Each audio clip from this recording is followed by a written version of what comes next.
Bada bing, bada boom. You know what it is. Geeks are back on the scene. It's going down. We got UFC 287, Pereira versus Adesanya 2, Miami-Dade Arena. Let's go. We're here. This is a local bout for the Geeks too. We'll be on the map. Let's get after it. Picks and predictions, prelims, breakdown, starting from the bottom to the top. First fight of the night. Trey Ogden, 16-5, coming out against Ignacio Bahamondes, 13-4.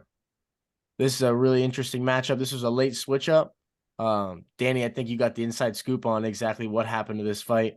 But, my pick in this fight off rip is going to be Ignacio Bahamondes. I really like this guy's camp over there with Bilal. He's getting really good, hard, grinding hours. And that's exactly, what you need to beat a guy like Trey Ogden. He's got that vet savvy. But, Bahamondes is just going to be too versatile, I feel like, in this matchup. And I think he's live for a finish. So I'm taking Bahamondes, the young cat, in this matchup. Dano, let's go straight to you. I know you got a little bit of info. Yeah, so Bahamondes, he kind of got dealt a little bit of a bad hand because he was supposed to fight Alex Mota, who, like himself, like Bahamondes, is a very good kickboxer. None of them take opponents down in the UFC. It's all stand up. Then we got Trey Ogden filling in short notice, who Trey Ogden's more of a wrestler, more of a ground type guy. He kind of chains together takedowns, really wants to get the game to the ground. So I think he will do that. I think Bahamondes, who has been training for a kickboxer, for a stand-up fight, he's going to have a tough time on the ground. And if Trey Ogden can get it there, can kill some time, I think he will be able to win by decision. Might be a little boring, but I'm going to take just the wrestler in this weird, untimely matchup for Bahamondes. Fair enough. Goosey, what do you got? I'm going to take Bahamondes. I think you look at it, Ogden, he cut weight last weekend to fight a UFC San Antonio fight, got scrapped the day of. Now he's going to try and recuperate, fly down to Miami. 2 weeks later, get a new weight cut in, get in the ring. I think Bahamondes already a better striker, decent takedown defense. Ogden doesn't get guys to the mat at an impressive rate. I think his takedown defense is around 15%. And you got to look who Bahamondes is training with. He's a 155er up there in Milwaukee. Bilal's gym. You also have Rafion Stotts, a ton of studs, the Pettis brothers. So he's getting good training in. I think he'll be able to stuff a few takedowns, keep it on the feet. And I think round 3 definitely could be live here because he's going to have the better gas tank in the matchup. So that's actually going to be my pick, Bahamondes round 3. Let's go, Geeker Scope. What do you got for a kick? Loving what you guys are saying. Ignacio, another thing I like is just he's tall as hell. He's a lanky dude. And yeah, Ogden's 5'11", Bahamondes 6'3". I think he's going to use his reach well.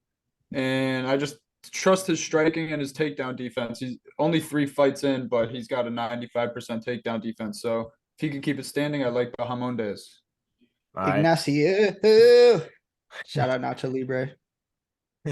All right, we're tossing it into the next boot here.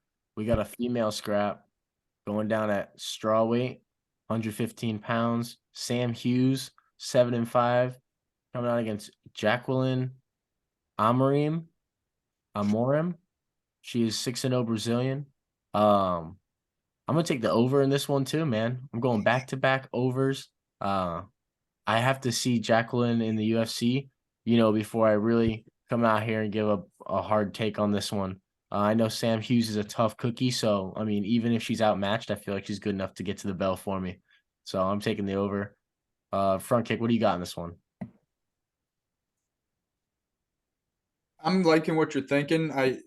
I need to see what Jacqueline could do against a mid-tier, caliber fighter. I need to see, but I think she's just gonna get it done. I don't think the O is gonna go away to Sam Hughes, so I'm gonna pick Jacqueline in this one. Juicy, what do you got?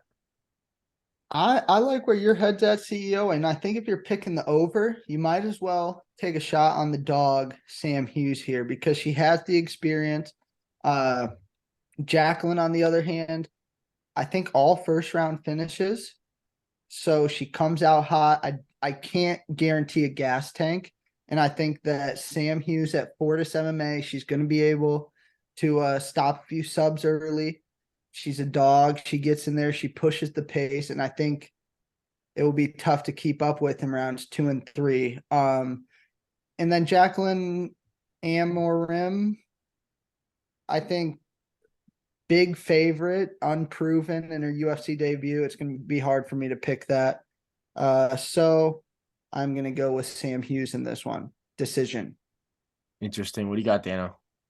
Yeah, don't love the odds. Don't love that she's a big favorite because Sam Hughes is pretty much a gatekeeper of this division. It's kind of like, hey, if you beat Sam Hughes, come on in. We'll keep you around. But if not, it doesn't look like you're going to have too much success in the UFC. Sam Hughes is all right. She's not great. She's all right. I think I'm going to probably pick the undefeated debuter. But like Goose was saying, I don't love the odds. Probably won't touch it. We'll see. We'll see if she's UFC caliber for sure. Yes, we will. We'll see. Yeah, we'll see what she's got. All right, we're moving into the next one. We got a 185-pound scrap. That's a middleweight scrap. We got GM3, 35-15, the ultra super mega vet coming out against Joseph Pyfer. Be like Joe Pyfer, 10-2. The talk of the contender series right next to Bo Nickel and Raul Rosas Jr., who we'll get to later. I'm taking Joe Pyfer in this one. I think that this guy's he's a star in the making. You know, his story's kind of crazy, and Dana knows that. You know, not a lot of people get the treatment that he's getting these matchups. You know, GM3 and what is it, his second fight in the UFC. Pretty insane movements here. And you know, Piper's a grappler, dude. This guy's a physical grappler. And what he's gonna want to do is keep this on the feet. It's gonna be tough, you know, thinking about it now. You know, Meerschaert's definitely not a walkover. You know, I know for some stallions like Hamzat, he is a walkover. But Joseph Pyfer is definitely gonna have to flash some stuff here. But you know, I think Joe Pyfer round 1 is probably really realistic in this. So that's probably what I'm gonna take here. Dano, what do you got? I'm with you. I like Joe Pyfer, and when I think of Joe Pyfer, I don't see him like the Patty Pimlets, like the super big hype train, like you're saying, Bo Nickel. He's kind of just like one step below them. He's still a big hype train, but he's not as big. So he is getting a tough opponent in GM3, but I feel like they set him up because GM3 is not the best offensive wrestling. He's not even great at wrestling per se in the takedown department.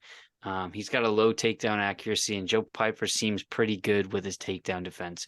So if he can't keep it on the feet, or if he can even get a takedown and just really dominate the wrestling, because I know we all know GM3 is good with the jiu-jitsu, but I feel like Piper is just going to be too much of a force. He's a big dude, and he seems pretty strong in his last outing. So I'm going to take Joe Pyfer probably inside the distance as well, because we know what they want Pyfer doing. They got him on a pay-per-view. They got him against a pretty big name. So this will be a big fight for him, and I think he will get it done. Let's go. Goosey, what do you got? I'm taking body bags, Joe Pyfer. I think that obviously GM3 has made a little bit of a resurgence here, taking out rising prospects. I was tempted to pick him, but you got Joe Pyfer fighting out at Hento Gracie in Philly. Very solid gym. Those guys don't really get out grappled. And I think that if Pyfer can keep it on the feet, it's just a matter of time before he cracks that GM3 chin. So the pick is going to be Pyfer inside. But if this does start to hit round 2, round 3, that GM3 live odds line might not be the worst decision. Either way, I'm going to go with Joe Pyfer in this. Just a little bit of the vision here. All right. Facts are facts. Let's go, Frischman. What do you got?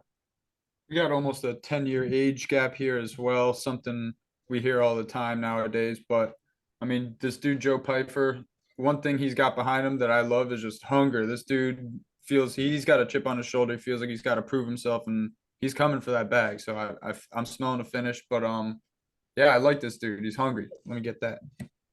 Yeah, I think that he's going to have the ability to dictate where this fight takes place, and that's going to be a big thing. So let's move into this next one. We got a banger right up behind it.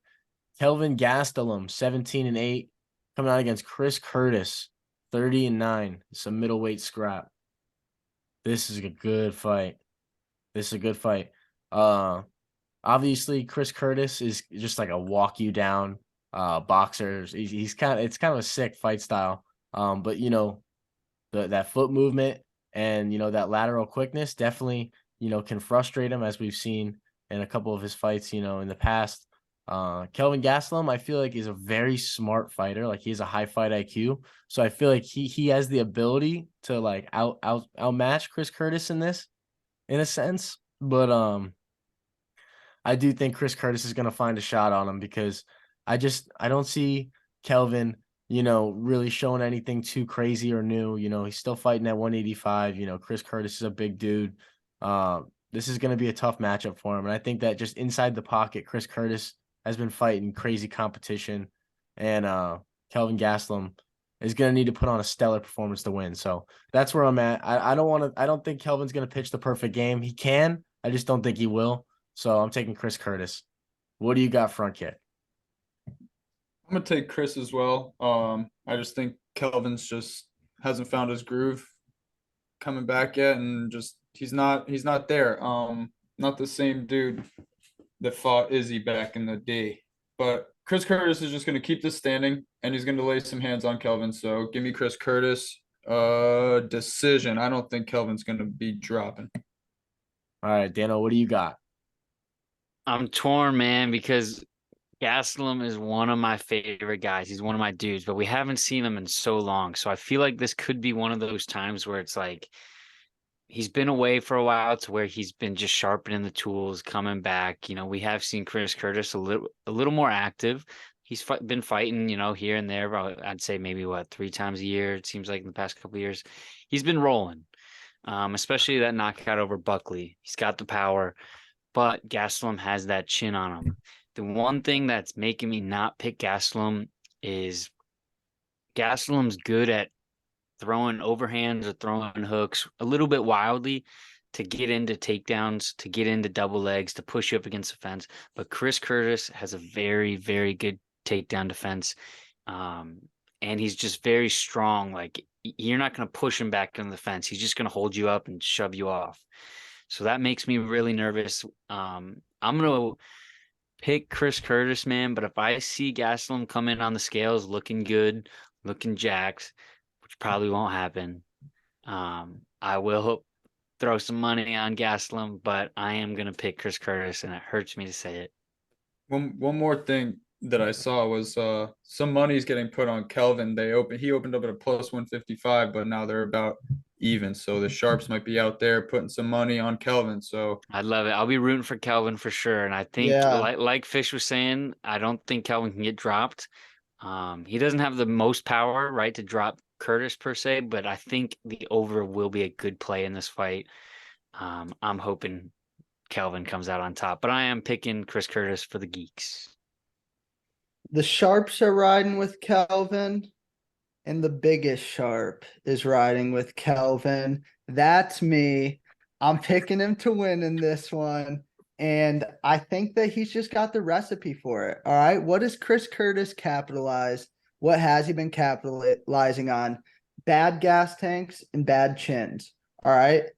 Kelvin doesn't have a problem there. If anything, he's going to be rested up and ready to rock. I think he hasn't fought since summer 2021. We're going to get a little bit of wrinkle in the game here. I wouldn't be surprised if he is trying to push the wrestling a little more. He doesn't even need to get the takedowns. All right. Sometimes Curtis settles for the stall up against the fence. Kelvin Gastelum can be hitting knees. I think he's going to be winning this fight. That's what a lot of people are against Chris Curtis until they're not. That's what happened with Phil Hawes. Brendan Allen kind of was getting pieced up, but Joaquin Buckley was beating him, ran out of gas. I think that Kelvin Gastelum will put together a complete fight and win a decision here. So I'm going with Kelvin G. Bold take. Let's get it. We're moving into the next one. We got 145-pound scrap, featherweight scrap. This is Steve Garcia, 13-5, coming out against Shaylan Nerdambeki, 39-10. This guy's a fucking steel shit brick house. I mean, Steve Garcia is not. Steve Garcia is one of those guys in the UFC that like doesn't look like a fighter. You know what I'm saying? Like he could be like walking past you at the pool, and you'd be like, I beat the fuck out of that guy. Like straight up, you'd be like, I beat the piss out of that dude, but you'd have no idea. You know, Shyland on the other side, like he's on the other side of the pool, like strapped up, like wearing a robe, you know, with all these girls, and like looks like he could fucking break a cinder block with his elbow. So I'm gonna take him in this one because Steve Garcia likes to just like get dirty and wrestle and do crazy shit. And I don't think he's gonna be able to take too many shots from Shyland, who I've seen just fucking sleep people. You know, actually I'm not sure if he sleeps people too many times. I saw him sleep that last guy, but he gets the job done though. So I'm taking Shyland in this one, and Steve Garcia, I think that he's live late, but early it's all Shyland. So what do you got, Dano? I'm riding Shulan. I'm riding him too. I can't get over Steve Garcia's knockout loss against Mahashate on the prelims of UFC Singapore when he got dropped so badly. And I just can't get that ingrained out of my head.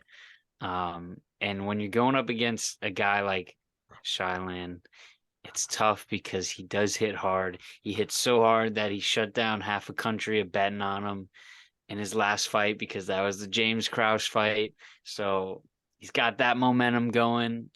Early knockout. It's gotta be a good feeling for him rolling into this one. And I think Garcia, if anything, I feel like you said, he's not someone that looks crazy. So I feel like he's gonna come in with a little bit of anger, a little bit of, puffing his chest out, but then once Shylon starts putting it on him, or he gets rocked a little bit, he might just be a little hesitant, and that's when Shylon will push the pace and ultimately get a finish in this one. Goosey. Dude, against my better instinct, I'm picking Steve Garcia. All right. I think that he's rocking 100% takedown defense. His chin did look pretty bad against Mahashate. Maybe it's the Chinese power punchers, but I think he reverses the curse in this one. Shylon does hit hard, but he doesn't hit with a lot of volume. He's not following it up with shots. And I think that Steve Garcia will be able to manage. And if he keeps it standing, which that's what I'm banking on here, I think he will eat into the gas tank of Shylon Nerdenbeek. And I think he will get the win. Not to mention, Shylon looked very good his last time out, but the guy he's fighting and his coach are currently trying to beat the case and stop themselves from going to prison, as Dana White said. They're going to go to fucking federal prison. Federal fucking prison. Because they threw the fight. So I think Steve Garcia goes out and gets it done. Underdog, probably decision piece in this one. Fair enough. What do you got, Furkick? I'm riding with the Sharks this time. I'm not going to go against the grain, and the Sharks are going with Steve. What? So I'm riding with Steve. I'm fading the favorite on this one, boys. Steve's just gonna land more hands, and yeah, I think it's gonna come down to that, like last weekend with Cheeto, when if he just can't get it going, I don't see Shylon getting it going, and Steve's just gonna be outpacing him, putting more up, and that's how it's gonna go. I like the decision. And Steve Garcia fought a dog his last fight in Chase Hooper, so he's prepared. All right, let's get into this next one. We've got a female scrap. We got Michelle, the karate hottie, Waterson Gomez versus Luana Pinheiro. This fight's going down at strawweight, 115 pounds. Pinheiro looked decent. She looks pretty good. I'm gonna take Michelle Waterson to win by decision, by karate hottie style. outpointing her and showing levels to the game. You know, that vet savvy. Give me the vet savvy in Miami. What do you got, Front Kick? I'm riding with Luana. She's younger, and she's never been finished. So I mean, she's dangerous as hell. I definitely do see Michelle Watterson getting her way if she can't get her out of there early. But yeah, I'm just gonna go with Luana. What do you got, Goosey? Luana by decision is what I think. She's very good with the takedown. She gets them over 70% clip. And Michelle Watterson, when she does get taken down in fights, she tends to lose those fights. I think the trend stays. I think Luana Pinheiro gets it to the mat and gets a win in this one. Dano, what do you got? I think if Luana's gonna win, I think she's gonna beat the piss out of Watterson. But I feel like Watterson, like you were saying, CEO, the vetness in her will come out. I like the point fighting style of her. She's true to her name, the karate hottie. She's light on her feet, in and out. She just kicks real well, and she can keep the range a little bit. So I think we'll see a packed arena. Old vet get in there and just show us how it's done. I'm going Michelle Watterson 29-28 unanimous. Let's go. All right, moving into this next one, we got another female boot, another fight going down at strawweight. Cynthia Calvillo, 9-5-1, coming out against Lupita Godinez, 8-3. This is a really tough one because these two girls are they're freaking electric. These girls go at it. High energy, high output. They like to put a high pace on their opponents. I think that Lupita Godinez's wrestling is going to be a big factor in this fight. And you know how female fights are usually scored, a lot of control time. It's primarily like what they're looking for, honestly. I think Calvillo is going to land some serious shots, but Lupita is going to be winning most of the fight. So I think Lupita wins a decision. That's what I'm rocking with. What do you got, Goosey? I'm gonna pick Lupita Godinez as well. Cynthia Calvillo, haven't had the best showings from her. If anything, we've seen her take a turn downhill a little bit at this point in her career. Lupi, not the best fighter last time out, but she's young. I think she learns from it. She probably trained hard, really wants to get that one back in this one. And I think Lupi gets it done by decision. All right. I think either way, the over solid, Calvillo or Godinez, that's probably how they're going to win.